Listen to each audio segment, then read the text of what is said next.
kenapa Bang Huda tuh harus memilih belang kait? Ibaratnya ngotot sampai menggila membuat film Belang Kait ini gitu.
Silakan bertanya berkenaan dengan Perang Belang Kait. Ini merupakan satu film kebanggaan kita khususnya ya, karena belum ada di Kalimantan Barat seni kolosal ya. Ya, seni kolosal yang dimana melibatkan banyak pemain yang tentunya banyak pikiran-pikiran, banyak ya macam-macam ya.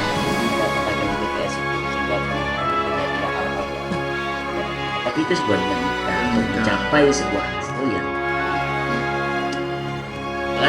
ini sepertinya teman-teman datang sekolah kan.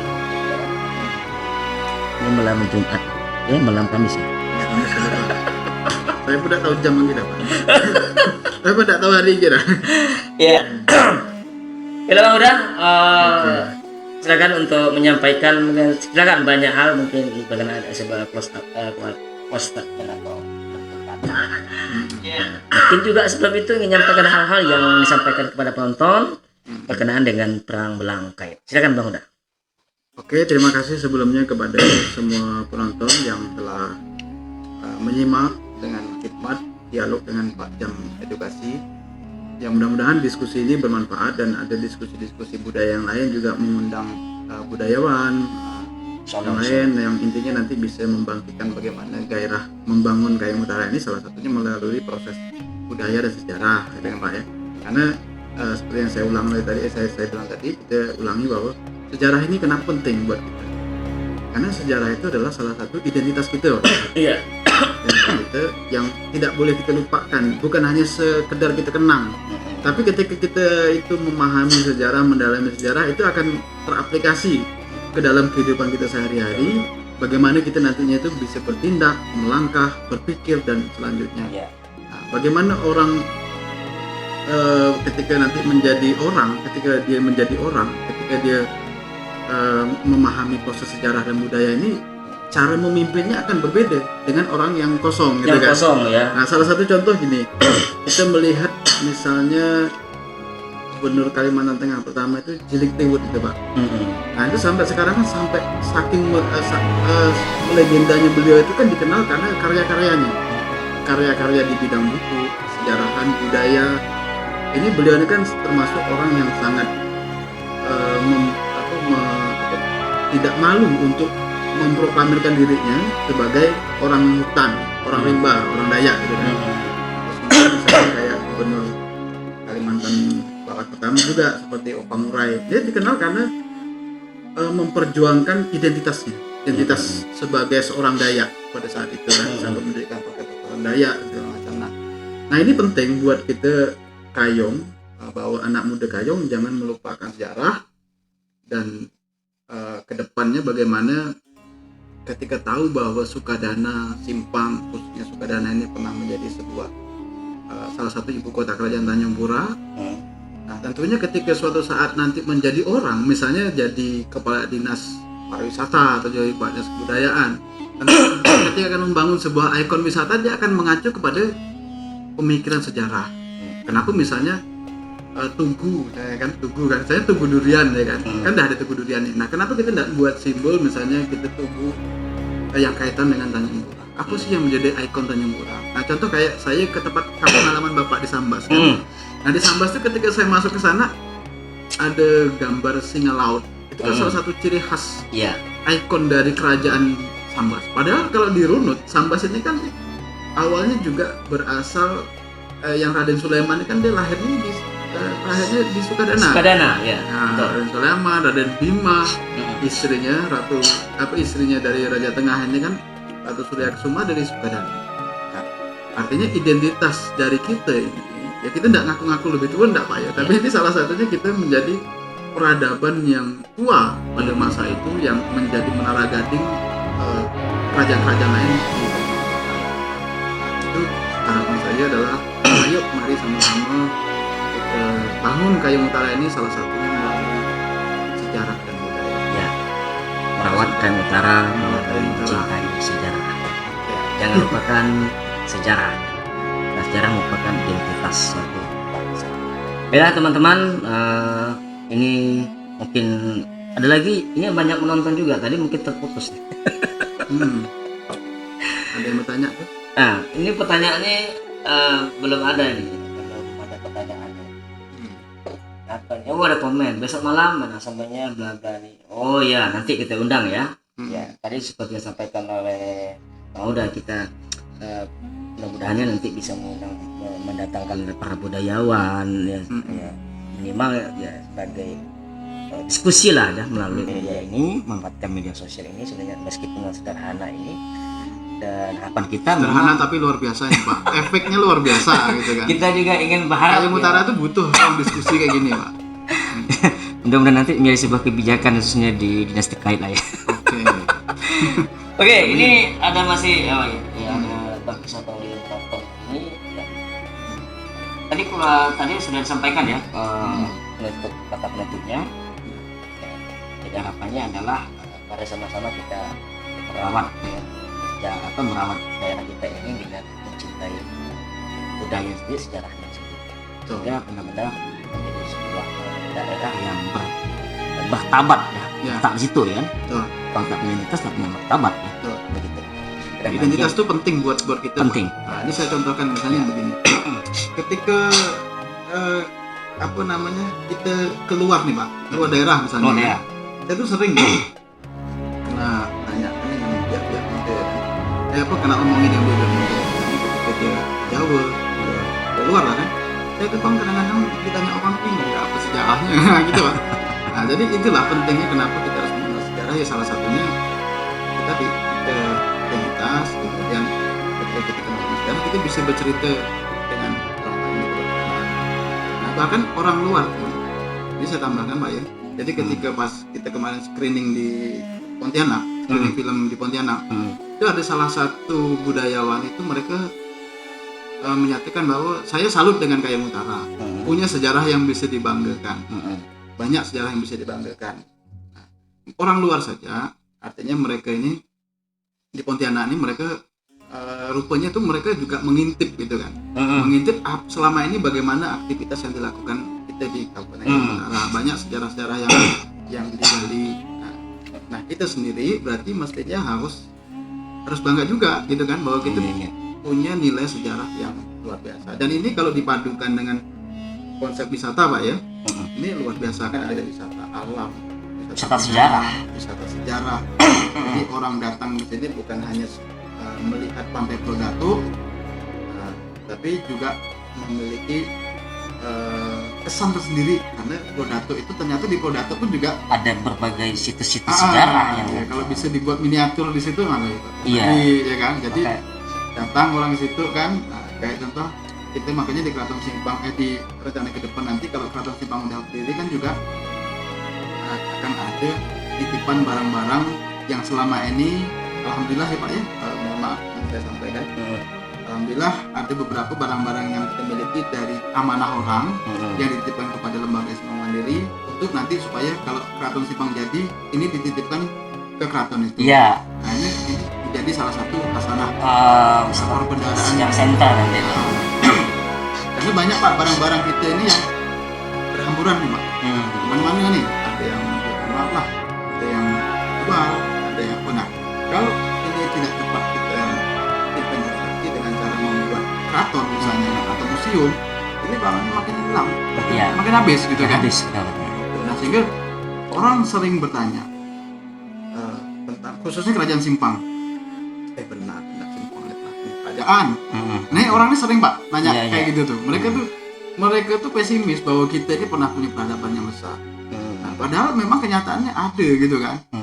Nah, ketika orang bertanya kayak gitu kan artinya mereka ini sebetulnya tidak tahu gitu kan dengan sejarah di tempat mereka sendiri. Nah, kalau kita mau flashback sebenarnya yang membuat kerusakan itu siapa, Pak? Ya kita tidak peduli. Iya. Ini mohon maaf lah saya ya artinya saya tidak mau nyalahkan siapa pun, tapi artinya dimulai dari siapa? Untuk peduli dari kita gitu kan. Kalau ada penemuan, ayo kita rawat, ayo kita laporkan, ayo kita inventarisasi, kita tahan gitu kan. Nah, salah satu contoh kayak di Kota Panjang tahun 2014 itu ada penemuan 28 barang antik. 28 barang antik berupa apa tuh? Berupa piring, berupa mangkok, banyak Pak, 28 jenis. Dan itu masih utuh. Masih utuh. Nah, jadi untung itu ada Pak Kades kita Hasanan, nah, itu datang. Ya, teman saya itu. Mana Pak, teman saya enggak? Pak Kades bilang bisa dijual gitu kan. Nah, betul. 2018 ada peneliti arkeolog datang. Nah, kita bawa ke situ. Wah, ini ini luar biasa ini barang-barang ini. Akhirnya dia minta antar ke tempat penemuan barang itu, yaitu di Terusan Jawa yang ada di Danga Panjang di Guru. Nah, setelah itu beberapa bulan kemudian keluar penelitian, ternyata itu adalah beberapa jenis barang yang ada di abad ke 12, 17. Nah, artinya gini, dulu di situ pernah ada peradaban. Nah, sekarang hutan memang, tapi dulu pernah ada peradaban. Nah, ini salah satu contoh kekayaan yang pernah peradaban yang pernah kita miliki, yang pernah ada di daerah. Gitu kan. Nah, mestinya hal ini ayo kita rawat bersama gitu Pak. Nah, itu menjadi sanat budaya, sejarah dan ini luar biasa. Panjang nih. Panjang statementnya ini nampaknya apa? Oh ya, sebelum kita ini tutup ya, dari apa yang Bang sudah sampaikan dari beberapa jenis tadi, macam bagaimana respon khususnya dinas terkait penanganan itu? Apa sudah pernah dikomunikasikan, dikoordinasikan sehingga jangan sampai tadi yang berharga itu ya, kemana-mana gitu. Karena saya pernah membaca buku bahwa salah riset ini ya, bahwa wisata yang paling diminati di seluruh dunia itulah wisata budaya. Salah satunya sejarah. Nah, ini pernah mungkin disampaikan dari pihak terkait berkenaan dengan hal ini. Pernah Pak. Jadi ketika kita misalnya yang biasa keluar masuk hutan ini kan saya dengan mereka. Jadi ketika keluar masuk hutan ketemu misalnya hanya cuilan ya nih Pak. Cuilan mangkok misalnya kan. Nah, ketemu itu kita foto, kemudian nanti kita laporkan, titiknya dikoordinatkan. Nah, dilaporkan. Nah, kan di dalam proses pemerintah ini kan ada sebuah proses ya. Dan proses itu kan tentunya kita harus sabar. Ya. Nah, bagaimana untuk ini? Jadi kami pernah kirim surat, ada beberapa penemuan yang kami temukan, hanya kan batu berundang ini kami laporkan ke dinas kebudayaan. Nah, ini intinya bagaimana untuk bisa selain surat ada gak kadang saya WA supaya dapat ditindaklanjuti. Nah, tapi itu mesti sabar juga. Kalimantan Utara banyak juga. Mungkin satu-satunya budaya ini kita memang harus sabar. Kalau tidak sabar tergilas. Tergilas. Benda gini mau tenang. Benda ini mau tenang, harus tenang ya untuk mengurus sejarah atau budayanya mau tenang. Tapi insya Allah dengan ketenangan itu akan berdampak menjadi satu kejayaan. Karena suatu daerah akan dikenal apabila budayanya, sejarahnya dikenal oleh orang luar ya. Iya, betul. Ya, begitu Bang Huda. Terima kasih Bang Huda. Mudah-mudahannya jangan pernah lelah untuk membangun ya tadi keyakinan untuk ya melalui sejarah tadi ya, untuk mengakomodir para pemuda generasi muda untuk ikut andil di dalam khususnya bangun daerah melalui sejarah dan budaya. Betul. Sejarah itu kalau anak muda sekarang ini Pak kadang-kadang mereka tuh jadi nyambung ya. Kalau jadi nyambung, anak muda nih ngapa bukannya tidak suka ya, ngapa dengan sejarah itu agak apa ya, agak gimana, agak malas gitu ya. Nah, ini ketinggalan kali kalau ya. menurut saya, nah ini apa, karena teknologi sudah zaman sudah berubah ya kan. Nah kalau dulu ini, mohon maaf, kalau dulu saya ini kan masih kecil-kecil, mungkin kita sepantar ya Pak ya. Iya. Jadi waktu itu orang tua kita itu kan ada namanya itu kan biasanya kalau sebelum tidur kan ada bercerita. Cerita, berdongeng, dia berdongeng. Nah transformasinya kan salah satunya kan Iya. melewati itu. Iya. Nah sekarang kan udah paling anak-anak kecil sekarang udah megangnya HP. Iya. Nah, jadi pengaruh besar ini yang harusnya kita tuh mengisi ini Pak.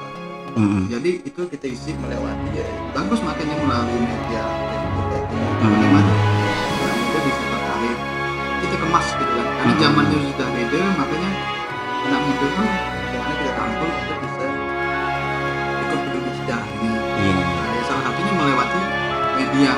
Iya. Mungkin ada bisa gitu cara mengajar dengan misalnya apa ya? Lempar tugas ya. Kayak Baik tugas ting. Nah, tugas kerjakan tugas halaman sekian itu. iya. Nah itu kan udah enggak zaman lagi. Tapi ya kalau dengan orang bercerita sejarah ini, orang bercerita sejarah searah itu rasanya mana gitu. Iya, kan? iya, Nah iya. makanya butuh media itu lebih nyaman menjelaskan. Supaya anak muda ini lebih dapat menerimanya. Ya, benar. Jadi memang berkenaan dengan sejarah ini terkait mengait ya dalam dunia edukasi ya. Ya memang hari ini ya harus mengintegrasikan ya potensi yang ada ini kemudian dengan teknologi yang saat ini bagaimana menjadi satu padu sehingga menghasilkan sebuah ya ibaratnya wah gitu ya. Gitu ya. Intinya wah. kalau misalnya tadi bicara macam nonton film Belangkait wah ataupun orang tuh terkejut itu satu keberhasilan. Kamu juga begitu pendidikan. Kalau siswanya wah berarti dia udah mulai apa ya masuk Masuk seh lah. sehnya masuk begitu ya. Kalau saya nggak ada masuk tuh ngantuk ambil. Nah gitu ya Tidur bakal tidur deh. Asal dia udah tidur bagus kita sengaja. Oke, ini tadi ada ini sebelum saya tutup ini ya. Ada dari ada sejarah perjuangan rakyat, cara kemerdekaan dan ada jas merah. Artinya jangan lupakan sejarah. Itulah Bang Huda, mudah-mudahannya selalu menginspirasi, mengedukasi melalui kecintaannya terhadap budaya dan sejarah dan negara. Dan selanjutnya atau ada keinginan lagi untuk membuat Belangkait 2 gitu. Bila itu sebenarnya banyak Pak. Kita rasa sombong itu gini Pak. Kalau mau buat film tentang sejarah dan budaya kan sampai kita mati pun tidak bisa bis. Tapi menaik Belangkait itu bahasa sombongnya Pak. Kenapa enggak mungkin bahas tentang apa tuh yang meninggal itu siapa? Yang meninggal Panglima kayaknya sama. Kayaknya Samad ya? Iya. Nah, mungkin dapat nanti biodatanya gimana, apa riwayatnya gimana kan? Oh iya, sebenarnya pada saat proses awal itu tuh naskah yang kita pakai sekarang kan sudah berubah Pak. Kolosal. Kalau naskah awal itu sebenarnya center anaknya tuh ke sosok dia. Naskah awal tuh ke ini si Kayaknya Sama. Iya. Jadi setting Kayaknya Sama itu kurang lebih kalau memang naskah pertama itu jadi Pak, jadi film. Nah itu 11-12 mungkin dengan Braveheart. Braveheart itu dia menikmatinya heroik, kokoh. Bapak pernah nonton kan Braveheart kan? Pernah nonton. Kayak gitulah. Bagaimana dia melawan musuh dengan tapi alur ceritanya bukan kayak Braveheart. Maksudnya tuh gini. Heroiknya seperti itu. Yang didapatkan Braveheart, The Patriot. Kayak gitu setting sisi heroiknya. Nah kan tapi karena keterbatasan ya kita buat ini kolosal ya, tapi kita habiskan dulu CD-CD yang ada dan saat ini bawa 200 CD keterbatasan mungkin mesin ya. Tapi tidak mematahkan semangat. Yang saya sampaikan ini juga Pak, terima kasih yang sebesar-besarnya buat kru, buat pemain walaupun dengan honor yang tapi semangatnya luar biasa. Saya tidak bisa sebut satu persatu, yang jelasnya nama-namanya ada di kredit itu semuanya tuh Pak. Dan terima kasih juga apresiasinya kepada masyarakat yang terutama yang telah berikan semangat, sahabat, teman-teman semuanya pihak swasta maupun pemerintah yang tidak bisa satu persatu. Dan saya juga merasa terharu Pak ketika kemarin pemutaran, wah itu luar biasa manusia. Iya, saya lihat itu berapa banyak itu? Nah, itu ribuan itu Pak. Ribuan, Sampai ya? jalan tuh tidak muat, jadi orang parkir motor itu Saking sampai penasaran ke pasar ya kan. Walaupun hari itu hujan, saya tuh sempat cun juga, bahasa sini tuh cun gitu kan. Jadi sempat cun juga, sore itu kan hujan sampai jam 6 masih jadi galau kan. Aduh, mana ini. Tapi alhamdulillah lah, karena sebelumnya ada kita juga bawa pawang hujan, tapi ya karena disertai Allah ya Pak ya. Iya, yang pasti diridhoi dan dirahmati Allah. Jadi malam tuh tidak ada hujan sama sekali. Tidak ada sama sekali ya. Sampai jam selesai jam 12, oh gerimis, hujan Ya. lagi. Sunatullah itu ya, baik pasti balasnya baik. Baik ini nilai-nilainya baik. Oke, demikian bincang-bincang kita pada malam ini di Jam Edukasi Channel, yang pasti siap untuk berbagi, edukasi, menginspirasi dan memotivasi. Sampai ketemu lagi di tema berikutnya. Sampai jumpa lagi. Salam edukasi.